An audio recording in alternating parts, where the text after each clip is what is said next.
WrestleMania 39 attires, let's get started. We're looking at Roman Reigns here, your tribal chief. It's about the exact same attire as what we have in game, but Roman Reigns is coming out with the red glove and the red boots. This is done by GameVolt. We're gonna be taking a look at GameVolt and a bunch of other creators today. This one is really well done. Just a few little accents and a few little changes here. It's not bad at all. And spoilers for WrestleMania 39. If you have not seen it, please go watch it, and then don't watch this if you haven't seen it yet. But so I'm gonna say some words that are spoilery here, so get ready. Cody Rhodes lost to Roman Reigns. What the heck is going on? I thought that was a guarantee win for Cody. I thought that was it. I'm not sure how I feel about that main event. I'm not sure if I'm against it or if I'm okay with it. It really, to be honest, kind of took me for a loop there, that Roman Reigns retained. And then I saw what happened on Monday Night Raw. It looks like we might get a little Brock Lesnar thing. There's a lot happening here, and WWE is sold, merged with UFC company, and there's a lot of shenanigans going on here. Anyways, Roman Reigns retained. He's still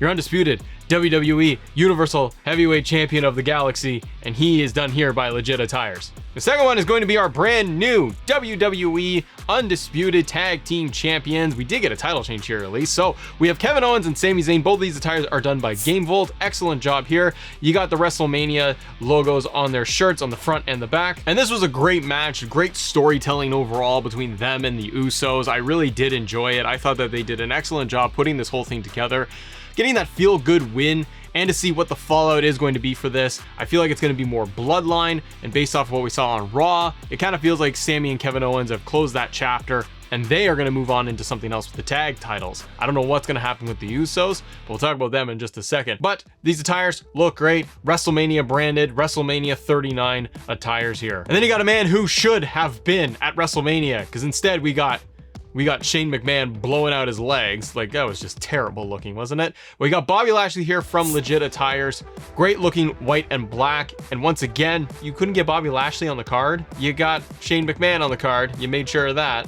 You got Miz doing all these segments. You got Bobby on the stage with trophy to stand there for 40 seconds. So is that supposed to please him? I don't know what the heck was going on there. That was just a terrible move all around. But we do have Legit Attires version of Bobby Lashley, and this one is wonderful. And the next one is in a match that really surprised me, kind of. There's a lot of shenanigans in this match, but you have Logan Paul here from GameVolt. I really do like Logan Paul's attire here in general. GameVolt's done a great job in putting this one together. I really do like the yellow and blue.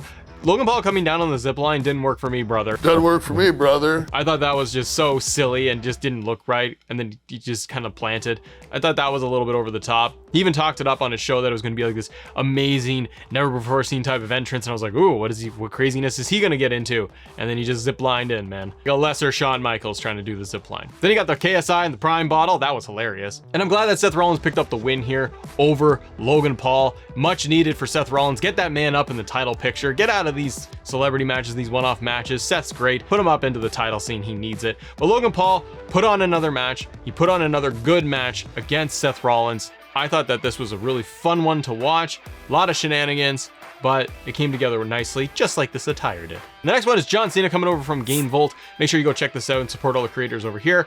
But this is John Cena's WrestleMania attire, where he's got the "You Can't See Me," he's got the t-shirt, he's got his WrestleMania stuff on the back, he's got his blue hat. This is still glitched out and gimmicked out because it's got the double hat thing. So he's gonna throw the hat in the ring and it's not gonna work.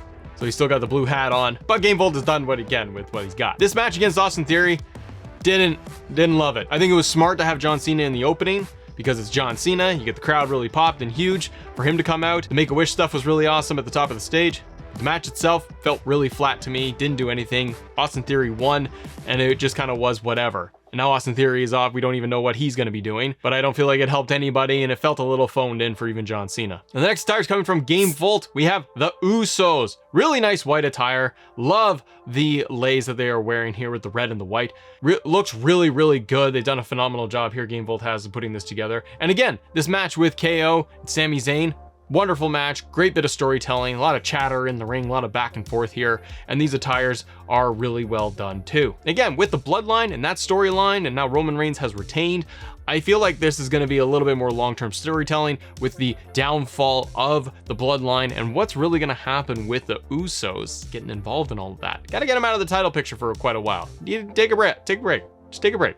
but I am curious to see what they will do with the Usos long term as we go through into the summer, into like SummerSlam. Okay, and then we've got some attires here from Absolution Cause is the creator. Use those hashtags to find this. You can also use the hashtag Sonya Deville. But you have Sonya Deville's attire from WrestleMania. You got the black, you got the yellow here. It looks good. I did not like this match. This showcase match of the women's.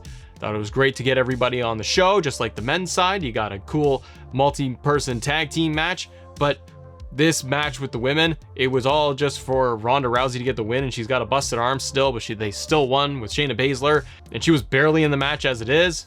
I wish Chelsea Green and Sonya Deville here would have picked up the win, honestly. But Absolution Cause did a great job putting this attire together. And then coming over from What's the Status, you have Asuka with a WrestleMania 39 ring gear. Use the hashtags Asuka23paint to locate this. Great looking attire. This is set as an alt attire for the in-game version of Asuka, so you don't have to change anything once you download it. It's already set up. It's just an alternate attire for you to select. This match against Bianca was good. It didn't blow me away. Bianca retained. I thought it was a flip of a coin, honestly. I think Asuka should have won, but they kept Bianca Belair's WrestleMania streak. I guess is what we're going with now. That's still going. And they did tease something, and they set something up on Raw between her and Rhea Ripley. So I don't know what's going to happen long term. Are we going to merge the titles potentially? That could be a lot of fun. Get away from these Raw SmackDown titles, get one world title. I'm into that. But this match was good.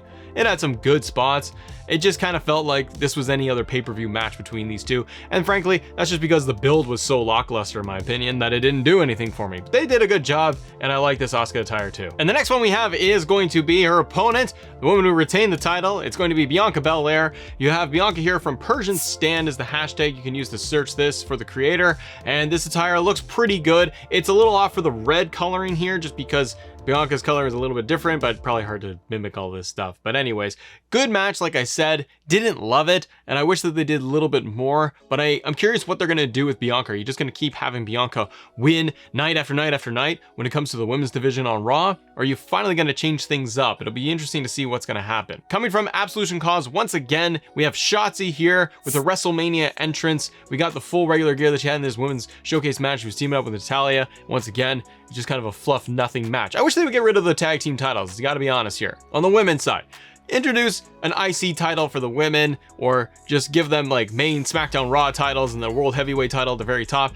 I need something to change here because it's just not working out. You're just putting all these women together just to shove them into tag team matches and showcase matches. It doesn't work for me, but this attire totally works for me. They did a great job here. Oh, and the last one, we've got Demon Balor. Oh, me. Demon Balor coming in from What's the Status. Demon Mode Balor is your hashtag. This was the Hell in a Cell match with him and Edge. Edge's attire looked great. I hope somebody's working on that one, because that mask was really the mirror mask thing he got going on. And he had like Slayer for his music entrance too. It was really cool. And this entrance was pretty cool. The match, Finn got all busted open. He's like cracked his skull open. It was nasty. The match was okay. They had that weird cell platform thing going on inside Hell in a Cell. I was like, why is there a camera next to this like ledge thingy? Well, we clearly knew because Finn went in and did that spot against Edge. It was a good match. Something about Hell in a Cell when it's still bright out, it just doesn't work because it takes away the mystique. You need like a dark arena, not red lighting, but we need like darkness to have with the Hell in a Cell. When it's all lit up and bright like that, it feels a little gimmicky. On top of that, speaking of gimmicky, I thought having like colored kendo sticks and colored tables was an odd choice. It's a Hell in a Cell match. It kind of making it a little bit goofy throughout the whole thing. But these two did a great job. It closes the story, I think, finally with Judgment Day, Finn Balor, and Edge, and see what they're going to do next. I got a feeling that Edge is going to be off TV for a while. I suspect because of the injury, Finn is going to be off TV for a little while as well. But I'd like to see what they're going to do next with Finn Balor. And the Demon, this design, great design. The Demon character, kind of done with it. Don't need it anymore. Also, if you're looking for the WrestleMania arena that we're showcasing here today, this is done by Gilly X Goat, and the hashtag is just WrestleMania. There are so many WrestleMania arenas that you can find out there, so please go have a look, find out ones that you like, because there are a lot of similar designs, but everyone's been doing a lot of great work putting all this together. What did you think of WrestleMania Night 1 and Night 2? Hit me up in the comments, leave a like, subscribe to the channel, all of that good stuff. I'll see you on the next one, guys. Bye.